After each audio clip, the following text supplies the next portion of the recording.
Good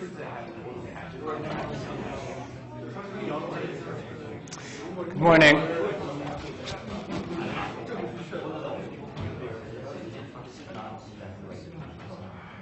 Good morning.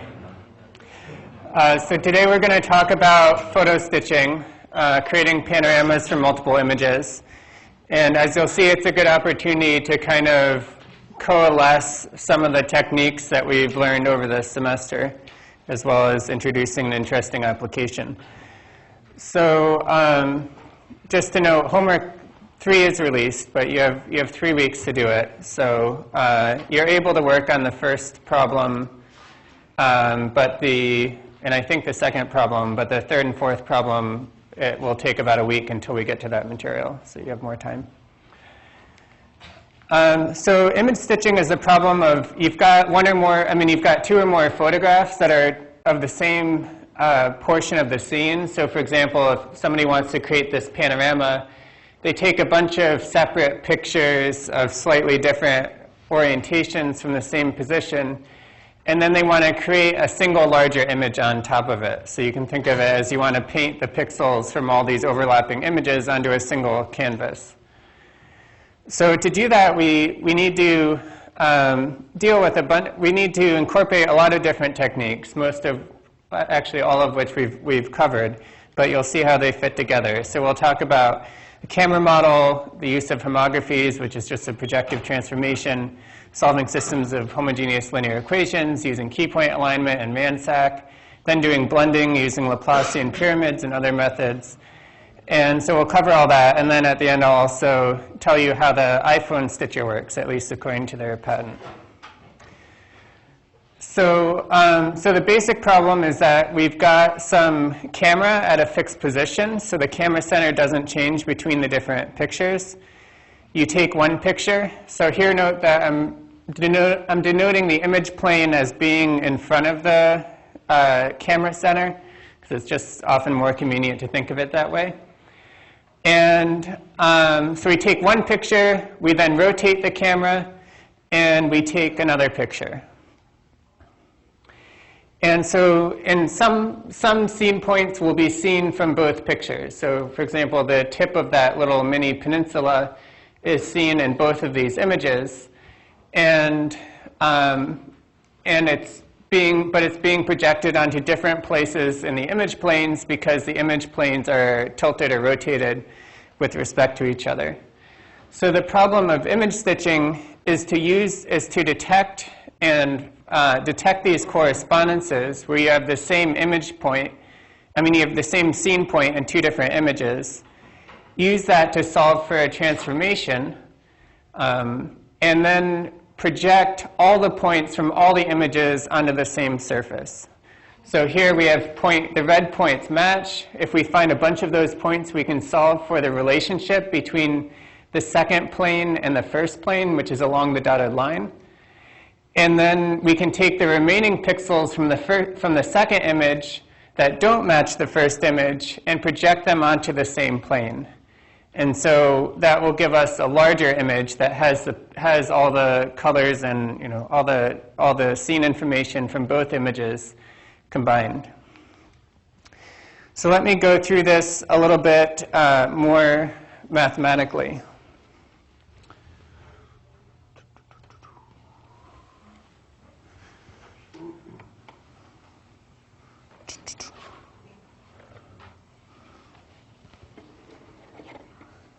I'm not sure how zoomed in this is.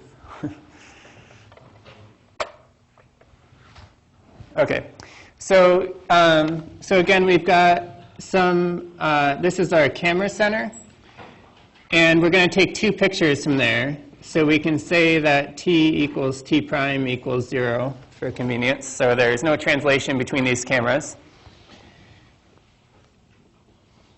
And then you take a picture with some focal length and another picture. So let's call this one F and this one F prime. I can zoom in a little bit more, I guess. And then you've got some 3D scene point. So So I'll use big X for that. And it's being projected onto each of these image planes through the camera center. Right? So it intersects each of these image planes, and one of them intersects at point little x, and the other one it intersects at little x prime. Okay. So if we use our camera matrices, we can write the relationship between these 2 points, little x and little x prime, which are the 2D points in the image. So we have, so we have little x equals kr times big X, and little x prime equals k prime r prime times big X. So r prime, k prime and r prime are meant to be, are the rotation and intrinsic of the second camera, not a transpose like in MATLAB. And big X, note that big X is the one thing that's in common between them. So you have the same 3D point that's projected onto each of the 2 image planes. And so now we want to relate x prime and x. So, and note that these are both in homogeneous coordinates. So by solving for big X in terms of x prime, we get that big X is r prime inverse k prime inverse little x prime. And so then we can substitute to get x equals, little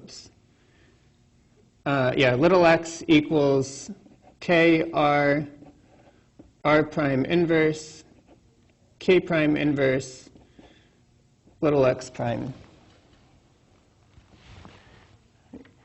And then this is just going to be kr and k inverse are all 3 by 3 matrices. So I can just compact these all into a single H, which is my homography matrix or projective matrix. So then I have x equals, little x equals h x prime. And H is called the homography, and it's also called a projective matrix, like I said. So this is a 3 by 3 matrix. It has 8 degrees of freedom in general. It has 8 because this is in homography land, so everything is described up, everything is up to a scale. So if I multiply this little x by a constant k, it doesn't really change anything because this is some uv1 times w. So for any w, I've got the same Cartesian point, right? And but even though, so it's a 8 in general, it's a 8. It has 8 degrees of freedom, but in practice for solving for image stitching, it will typically have 4 degrees of freedom because there could be a change of focal length and a change and three changes of angle. So if you've just got a change of angle and you've got the same camera taking both pictures, and it just maybe changed your zoom between the pictures, then there would be 4 degrees of freedom if you're solving for it nonlinearly. Any questions about that so far?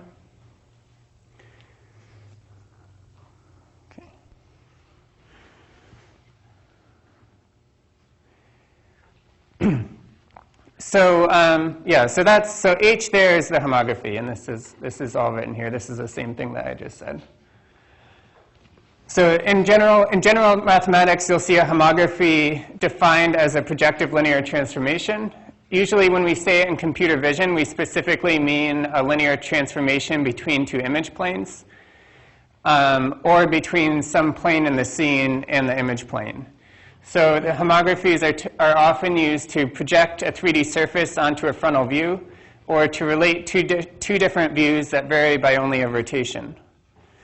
So here's an example of image rectification where we can take, we've got 4 points there, the red, green, blue, yellow points.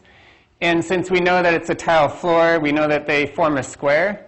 So if we define scene coordinates for these points, we can define, for example, that these are on the xz plane and that their coordinates are like 0, 0, 1, 0, 0, 1, 1, 1, so that they form a square in the xz plane. Then we can solve for a transformation that maps this entire image into the xz plane using the homography. And I'm going to go through how we solve for the homography in a moment. And so after this image is rectified, you can see that all the tiles are now squares again. And that's because we've solved from a transformation that maps from the image plane in which the floor is not frontal to a plane in which the floor is frontal, meaning that squares look like squares. So here's the overview of image stitching. So you first have to detect key points in both the images. It's typical to use SIFT or something like SIFT. Then you match key points, and usually you'd use the low criteria, which would be that you take the first for each point. Whoops. For each point in this image, you find the nearest point in the second image, and you find the second nearest point in the second image, and then you look at the ratio of those distances, and if that ratio is small enough, then you say you have a good match. So it's the same criteria that we talked about before. Then you estimate a homography with 4 matched key points, and you need to use ransack because some of your matched key points will be outliers. And I'm going to go through these steps in more detail. And then finally, you can combine the images. And so that involves doing some interpolation and projection, as well as some blending.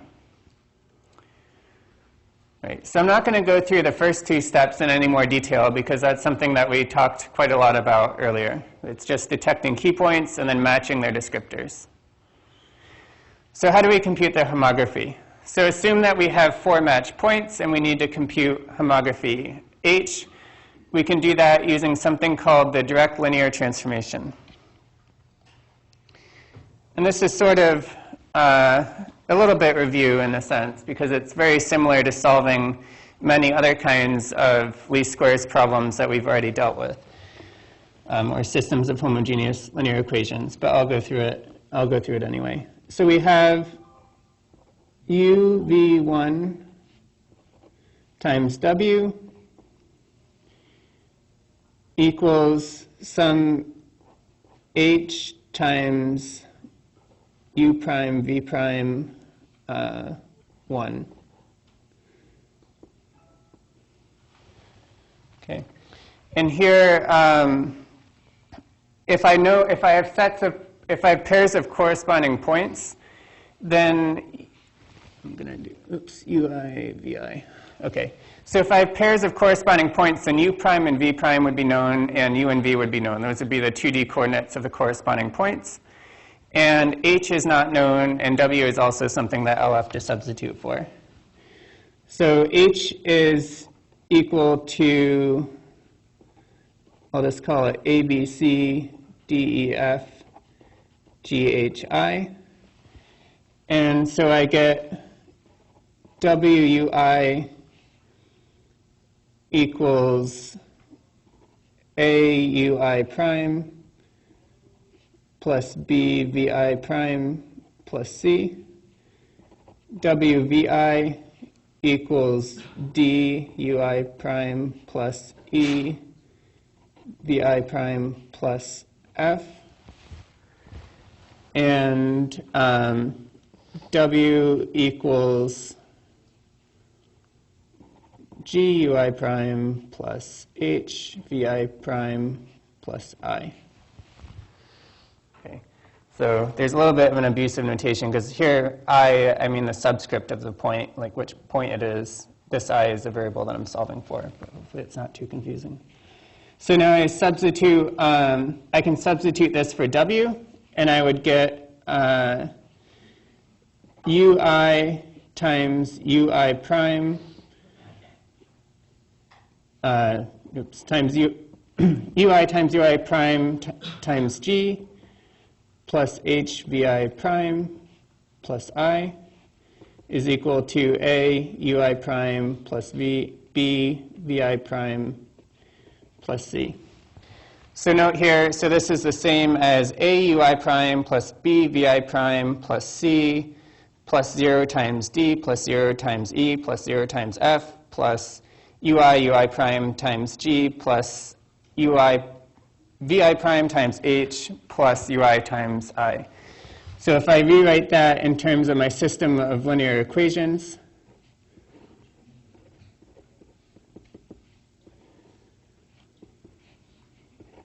then it's going to be a homogeneous system of linear equations where I would have ui prime,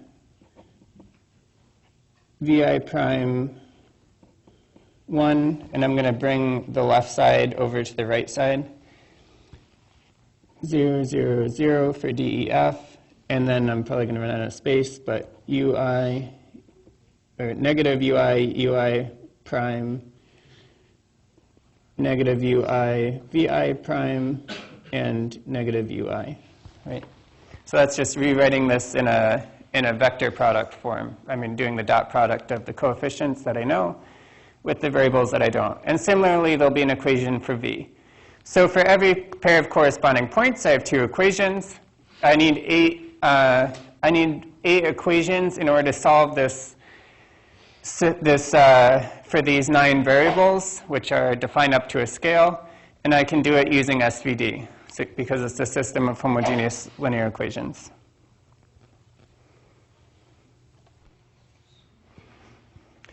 So that's something you basically go through that hopefully, if at the start of this class this kind of thing was not routine, hopefully it will be routine at the end of the class. Because if you're solving for like 3D triangulation, if you're solving for an F fundamental matrix, if you're solving for homography, if you're solving for model parameters, you basically go through that exact same process every time. And it's basic linear algebra. Right, so this is just writing that out. And so here, note that I did like negative u, negative e, negative 1, ui prime, where the other time I flipped the negative, but if you multiply both sides by negative 1, then you get the same thing. Right? So then if you've got a set of endpoints, then you can then you've got the system that you need. You compute and you solve for the homography using SVD. That gives you your least squares solution. If you've only got 4 different 2D points, then you'll have 8 equations, and the smallest singular value will be 0, so you'll get the null vector. So H is the solution to this, and then you reshape it into a 3x3 vector.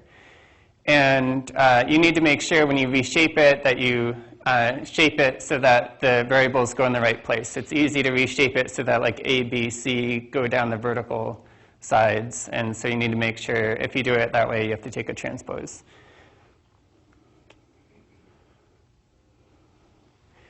All right, so now there's one more trick which is actually pretty important. So there's a subtle point to this that we created. So let me see, go back to my.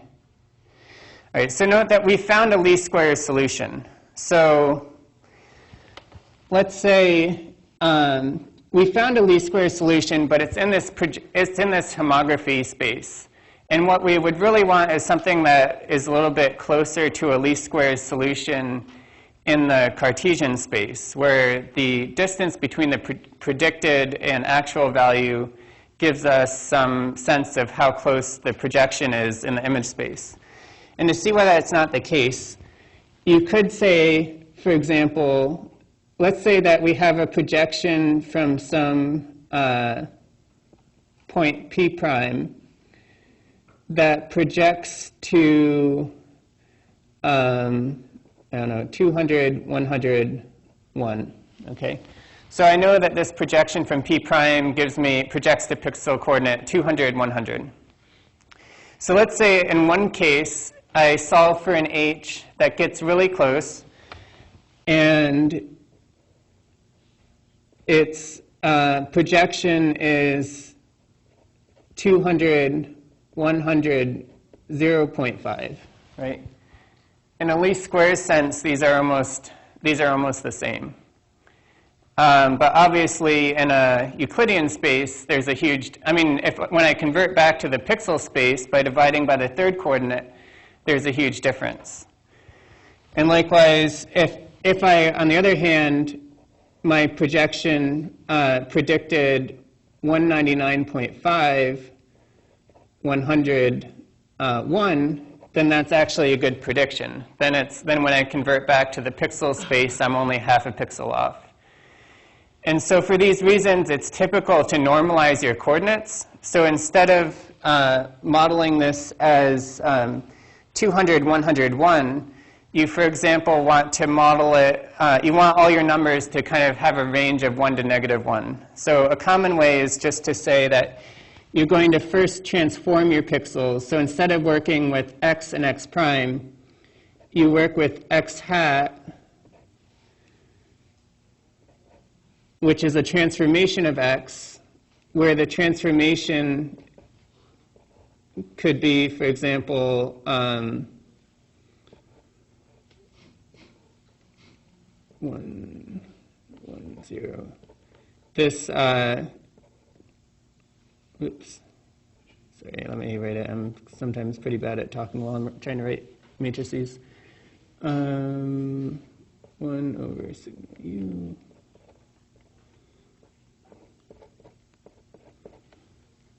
Okay, so it could, for example, be, so the transformation would typically subtract the mean and divide by the standard deviation. So then your points will kind of have a typical length of 1, and they'll be centered around 0. And then after this transformation, the typical point will be something like 0.5, -0.3, 1. And so when you solve for things under that transformation, then you tend to get a better solution, especially if there's noise in your matches. This is especially important if you're doing a least squares solution with more than 4 points. So if you've got a whole bunch of inliers and you want to try to find the solution that matches all of those inliers, then doing this transformation will give you a better solution. Oh, yeah. So the one on the right is it's a translation from the mean. So it's doing it's 1, 0, negative mu u.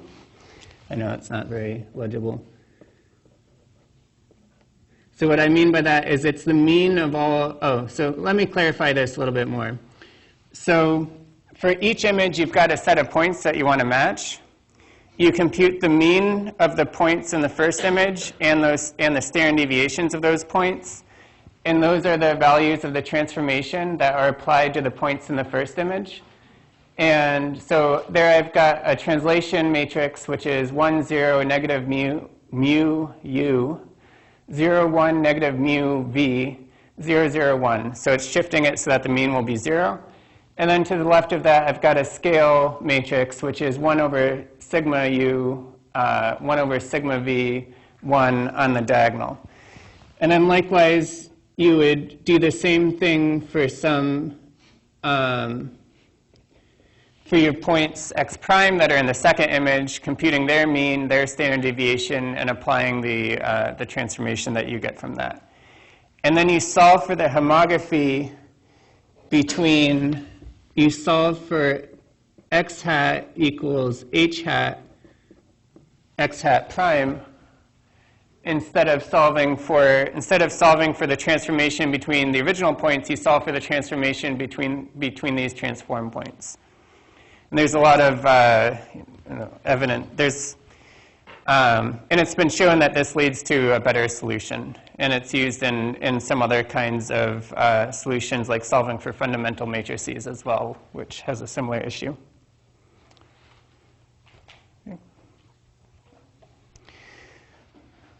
So then if you want to get back your original, so now we've solved for h tilde using the direct linear transform and the normalized coordinates. DLT stands for direct linear transform.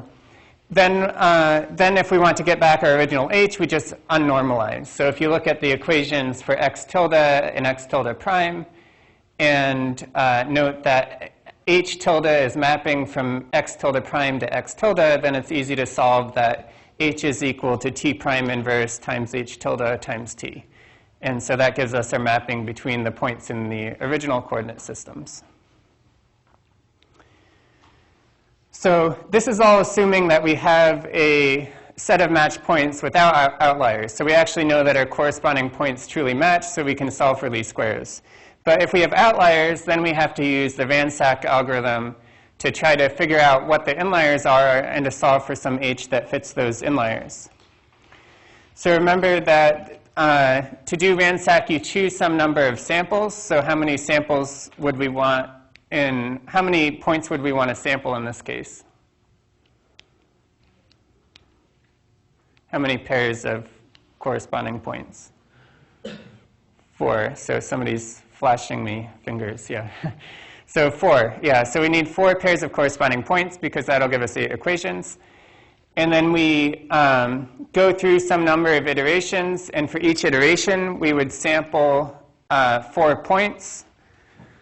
Oops, go to the next slide.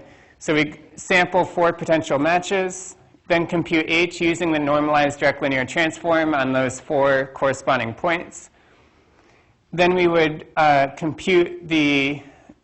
project all the points from the first image into the second image, or whichever way the homography is going, and look to see how close those projections are to the predicted values. I'll just illustrate this briefly in a moment. Then we have some threshold, for example, that we count all points that are within the that project to within 3 pixels of their corresponding point to be inliers. And then the number of inliers is the score for that homography. And then we keep on repeating n times, maybe a couple hundred times. And at the end, we choose h with the most inliers. And optionally, then we can solve for the least squares solution using all the inliers. Although in practice, I often find that's unnecessary, that the h, if you do a lot of samples, then the h that you get from a few points that has the most inliers tends to be as good or better than what you get by solving for least squares from all the inliers. So let me just illustrate what I mean by that, the rest of that procedure a little bit. So you've got some, so you're going to have to do this for homework 3, but for solving for the fundamental matrix, which is a very similar problem. So here we've got some corresponding points.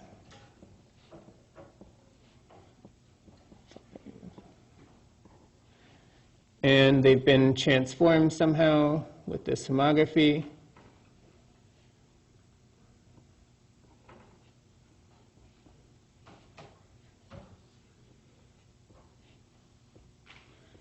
So let's say that we're going to match based on points 1, 2, 3, and 4. So these are the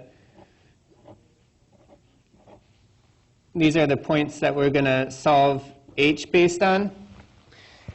Then we project all the points from, so if we're doing, let's say that this is our x domain and this is our x prime domain. And we've got an h that maps from x prime to x.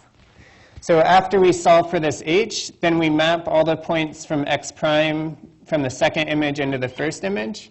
So the points that we estimated h based on are going to map to exactly where they came from, because we're only using 4 pairs of corresponding points. That's the minimum number we can use. There's only 8 degrees of freedom, so we're going to solve for an exact solution for those 4 points. Then 6 in this case would project to somewhere over here, and 5 would project close to 5. So then for each point, we would look to see what's the distance between where the point projects. So this is the, I tend to write too small. So this is like the error for 6, the distance between where the point projects and where the point actually was. So here the error for 5 might be, say, 1 pixel, and the error for 6 is 200 pixels. Then, because the error for 5 is within threshold, we would say that 5 is an inlier, and 6 is an outlier because it's well outside of the threshold. And typically, you would have several hundred points. So even though you're matching based on 4 points, there'll be hundreds of points that you haven't matched based on. And so if you have a good homography, you might match, say, 500 out of 700 points.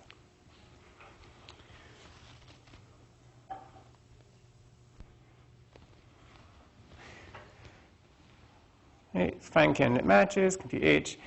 Okay, so now we've used ransack to compute H between putative matches.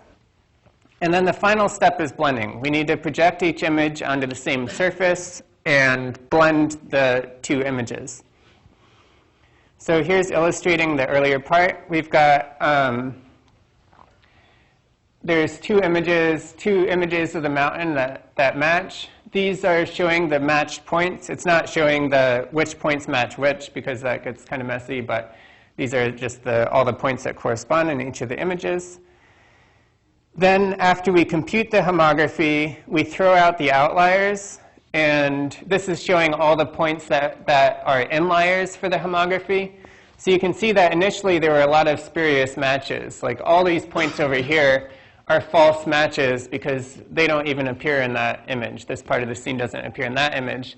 And likewise, these are all false matches. They don't appear in the other image. After doing the homography and throwing out the outliers, then we've got match points that agree with that homography, which are pretty much all correct. And then we want to project them both onto the same surface in order to create a larger image that contains the pixels from both images. So to do that projection, we have to choose a surface, and there's a few different options. So we could do, the typical ones are planar and cylindrical. So I'll show examples of those. But you can also possibly do a spherical surface, which would be if you really took a lot of pictures in full 360 and like 360, 180. Then you can project all those images onto a spherical surface around the point of rotation so that you capture the complete view of the scene. That's also, you can get like 360 cameras for $300, and they'll basically like create that image for you. And then there's also cubic, which is if you imagine that the camera center is inside a box, and then you have projection onto the different sides of the boxes. Sometimes that's convenient depending on what you're using it for. So let's first look at the planar mapping, because that's the easiest one. So here you just have, we have these two image planes. Here I've drawn them with the same focal length, but it doesn't have to be. We've got a homography that maps from the green image plane onto the red image plane. And so we create two images. We create one image by that's just formed by the red image plane, but it's larger. So you'll typically create a new larger image and then copy the pixels directly from the first image into a section of it.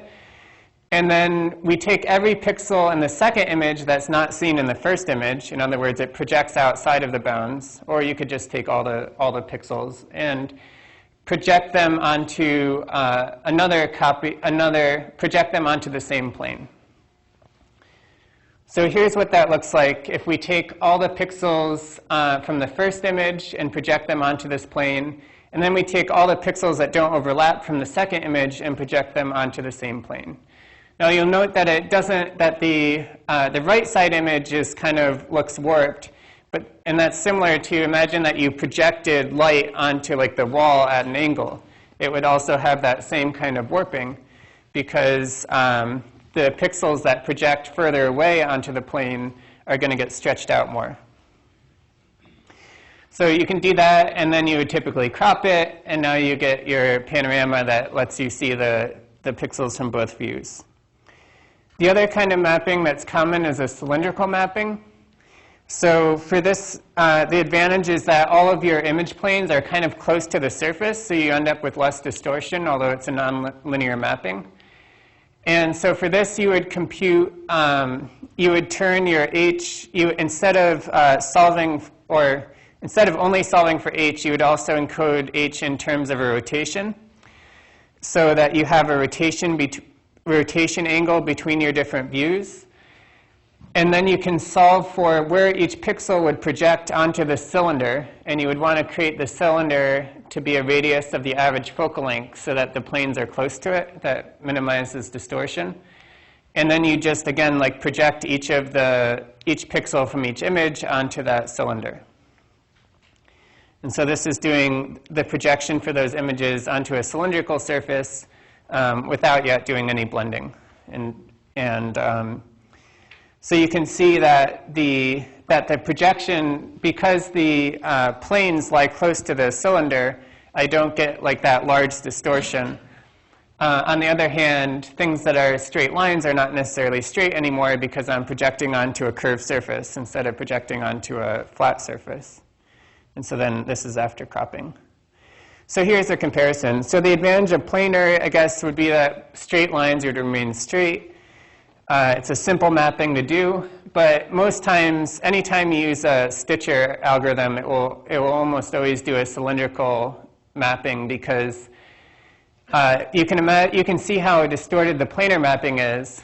If you imagine that you tried to take like a 180 and you did a planar stitching, then at the edges the pixels would project to infinity because you're trying to project all angles across this whole thing onto some flat surface.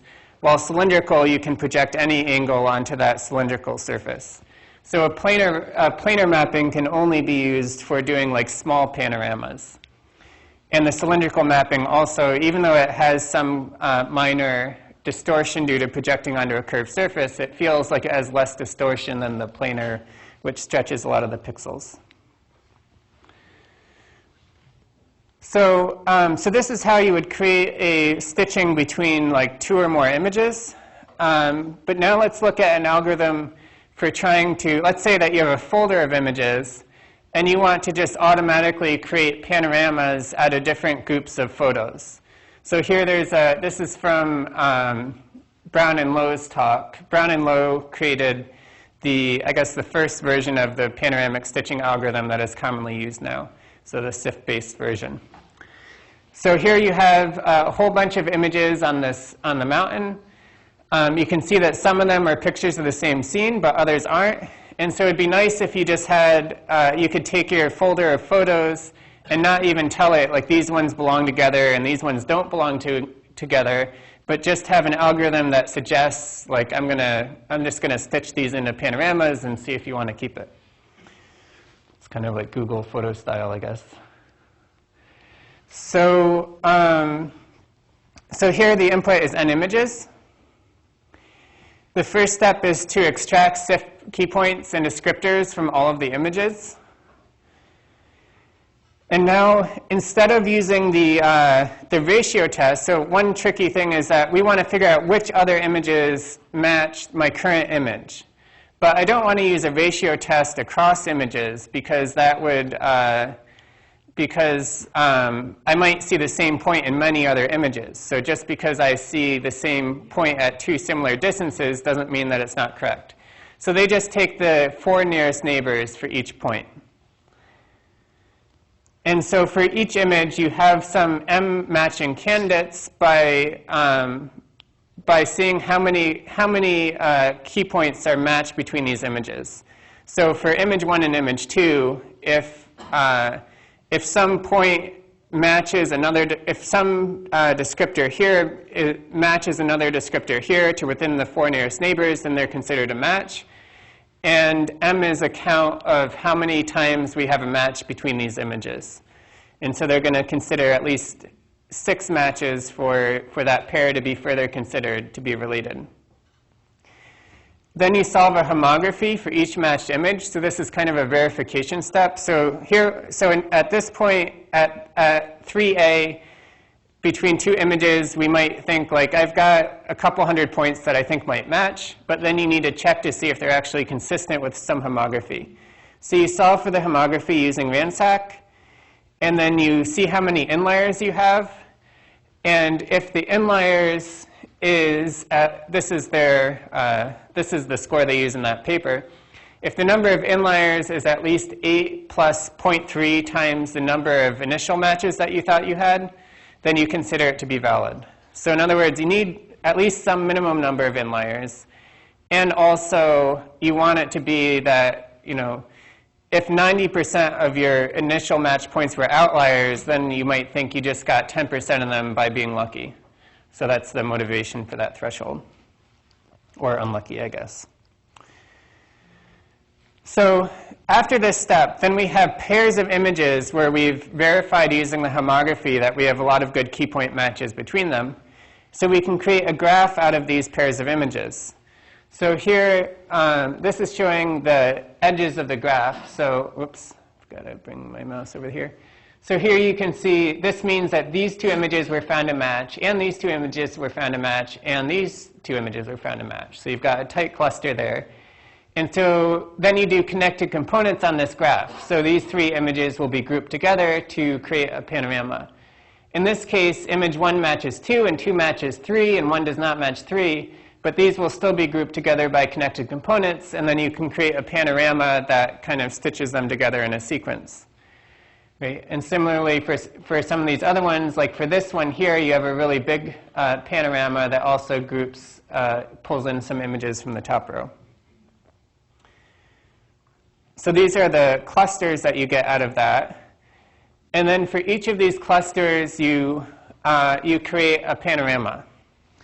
And so now that we're creating panoramas out of many images, we can make things a little bit, we can use a slightly more complicated but better algorithm to try to preserve the relations between these images. So for example, we talked about solving for a pairwise homography between these images. So one way that you can imagine stitching is you create the pairwise relation between these two images, and then you create the pairwise relation between these two images, and through transitivity, you have the relation between the third pair, and you just stop and stitch them. But because of small errors in the first two homographies, things might not line up exactly with the first and third. Or in other words, if this is H12 to map from 1 to 2, and H23 maps from 2 to 3, and H13 maps from 1 to 3, it's typical that H13 will be a little bit different than H23 times H12, which is, so in other words, getting to this point by going around this way will often be different than going straight there, just because you'll have small errors in your homography estimate. So we want to do something called bundle adjustment. So if you think of this as a bundle, you want to adjust all of your solutions so that these points project as close as possible to their corresponding points in all the images, not just in a single neighbor. So now the algorithm tries to explicitly solve for the rotation and the focal length of all the cameras. So you can take your homography and you can decompose it into, if you know the intrinsics of the cameras, it makes it a little easier, but in any case, you can decompose it into the rotation angles and the focal length. And then you want to explicitly solve for the rotation angles and focal lengths of each camera such that all the points, I'll get to this slide in more detail, but all the points project onto their corresponding points in each image. So we do that. Then you can project everything onto a surface and render with multi-band blending, which I'll also get to. So here's bundle adjustment for stitching. So you want to try to minimize the reprojection error. So you've got some rotation matrix here, which is denoted by the different angles of rotation. And you want to, in some intrinsic matrix, we don't need to worry about the principal point because we're assuming the same camera took the pictures, so the principal point is constant between those cameras. And then, and all the points have been normalized so their centers are 0 here. So that's why the U0 and V0 is 0. Then we want to try to solve for the angles and focal length so that each pair of corresponding points projects as closely as possible to each other. So this distance is the squared distance of the projection rather than the square distance in the homography of the homographic space. And then you can solve this using some nonlinear least squares algorithm like Levin-Verb-Marquardt. So here's an illustration of it. So here, every new image is initialized with some rotation focal length of the best matching image. So you start with one image, then you add an image by matching to it.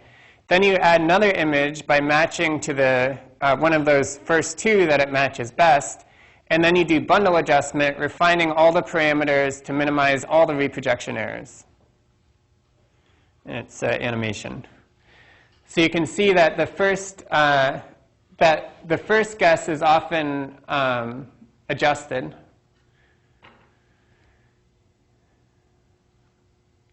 And then when you add a new image, all the focal lengths and rotation angles for all the images will be adjusted.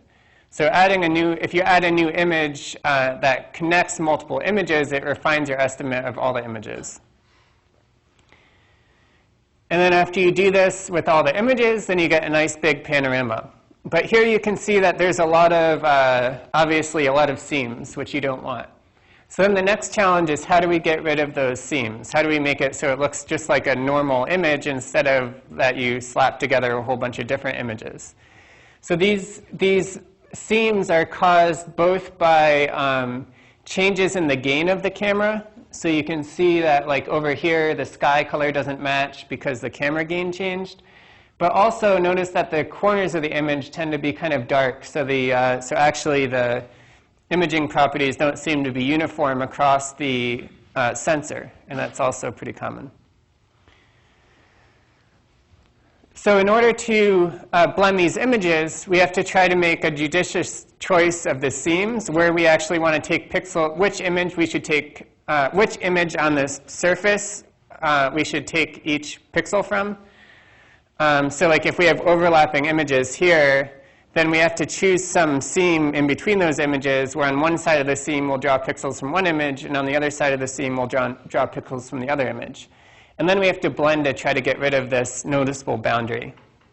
So an easy method for choosing the seam is that you just say you project all the pixels from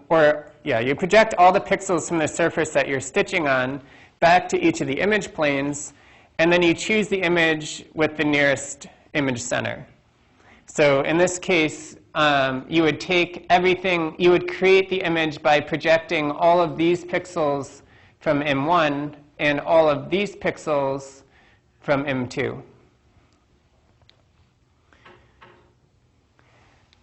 Then to do a simple blending, you can create a mask. So you create a mask for the first image that tells you what fraction of value you'll draw from these pixels. And initially, it will have a 1 inside of this rectangle and a 0 outside of it.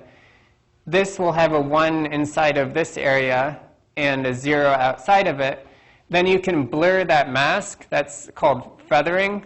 And you create the new image. You project the first image onto the image plane, the second image onto the stitching plane, and then you just linearly combine those two projections using the soft version of the mask. So what that will do is that at the boundaries, it will at the exact boundary, it will take half the value from image 1 and half the value from image 2. And then as you transition from one side to the other, it will smoothly blend from image 1 to image 2. And that prevents there from being a sharp line that's very noticeable. I'll show that in a moment. But first, there's a more complicated method which can sometimes be better for choosing the seam. So instead of just choosing the seam as a straight line between the images, you can also solve for a path through the pixels such that the pixels have similar intensities. So this can be useful, especially if there's like moving objects and you don't want to cut through the middle of a moving object. Then you try to find, you can look at this squared intensity difference between two images after correcting for overall intensity at each pixel. And then you try to find a path through the overlapping portions that minimizes the squared difference of intensities along that path.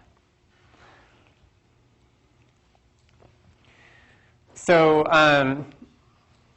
So on the top here, I did some, it's actually pretty hard to see these differences on the projector. It's a little bit easier to see the differences on my screen. But on the top here, this is doing feathering, but now there's still no like gain adjustment. So a simple way to do the gain adjustment is that you just compute the RGB intensity of the overlapping region from each image, and then you linearly adjust the intensities of one of the images so that within that region the average intensity matches the average intensity of the other image. And you want to do it just within the overlapping region because, of course, there could be different colors outside of the region. So it's not that the average of the images should match as a whole, just the average of the images where they're capturing the same scene should match.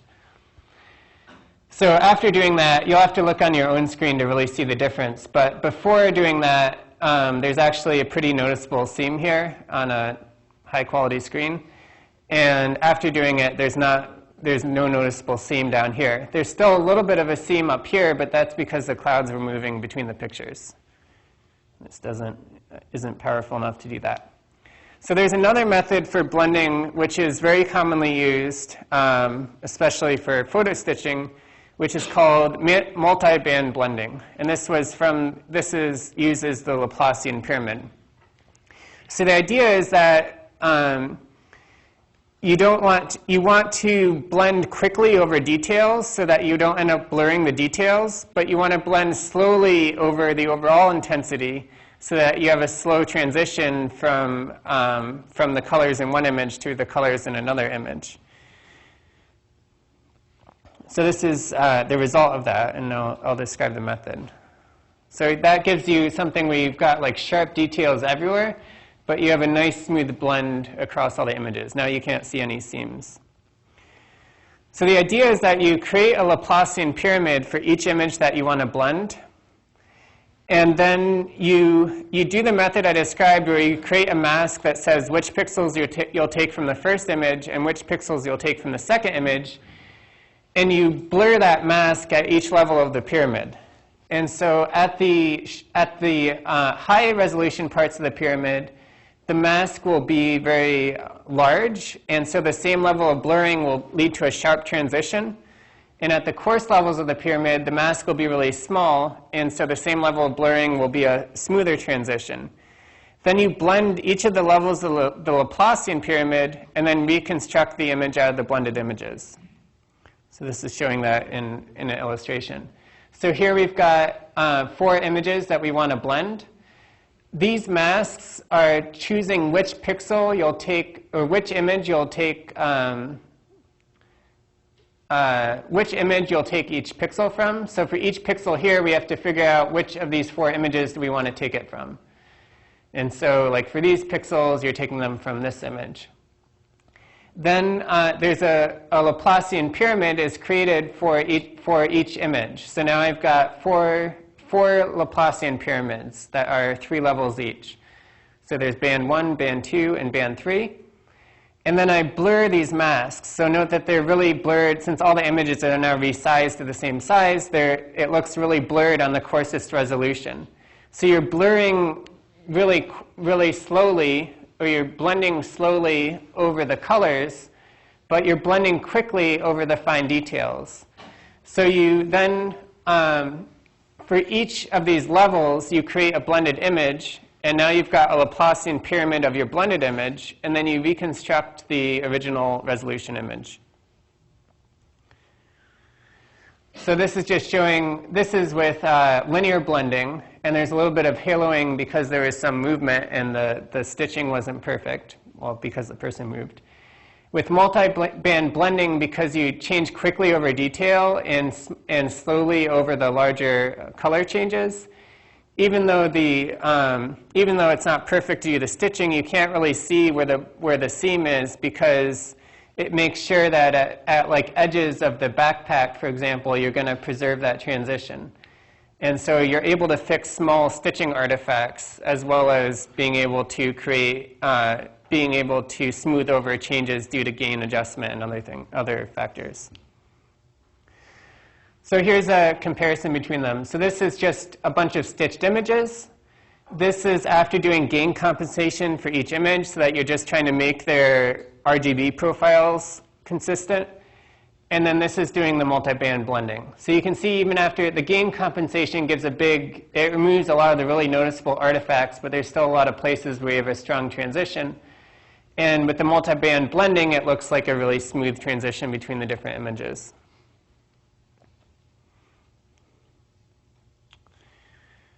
So if you're interested in reading more about those algorithms, these are the references. So for the direct linear transform, Hartley and Zisserman, HZ stands for Hartley-Zisserman. That's going to come up a lot in the next few lectures. The description of why you need the normalization and how you do it is also in Hartley-Zisserman. It's easy to find these references, these pages online if you don't have the book, although it's a really good book for multi-view geometry. Ransack is also described there. Then Rick Zaleski has a really nice tutorial on alignment and stitching, and also this Brown and Lowe recognizing panoramas paper is what, like the latter method was what I was describing in the automatically stitching together groups of photos. Right, so the last thing I want to describe is how an iPhone panoramic stitcher works, because I was interested to see, So I've described like these methods which can be used by like desktop programs, but if you have an iPhone or any smartphone, it either comes with an app or it's easy to get that you just kind of move your photo, you move your camera around and it creates a stitched image like almost immediately. So these other algorithms, it seems like, will not be able to do it so quickly. And it seems also just like you can see a preview where like your stitched image is just growing. So I was curious how they do that. So I looked at the patent. There's this link here. Panorama app revealed. This was from a while ago. I haven't checked. I did this last time I taught the class, so I'm not sure if the link is still active, but probably. But anyway, so this is how it works. So you capture images at 30 frames per second. So you're capturing a lot of overlapping images. And so instead of stitching whole images together, you only stitch the central 1/8 of a selection of images. And so you want to like throw out images if the camera is moving really fast, because then you'll have a lot of blur. And so they're aided by having an accelerometer. So they can roughly tell, the accelerometer is measuring the motion of the camera. So they can roughly tell, like if you move from here to here, how far you moved. And so they can also see how fast you move based on the frame rate. So they'll select a subset of images to stitch. And then they're only stitching the central part. And that helps because they've got less to do, and also because they can avoid radial distortion. So they don't really need to deal with radial distortion, which often is more prominent at the edges of the images or at the corners of the images. So now they have to align these like center columns of the images to each other. And initially they do this by doing a cross correlation of small patches. So again, they have the accelerometer, which tells them roughly where one point will correspond to another point in the other image. And so then they just do a local search using SSD. Cross-correlation is basically SSD, doing a local search for matching the patches in one image to the patches in the other image. So they don't need to do the long-range SIFT-based matching because they have this extra information. And that makes things a lot faster.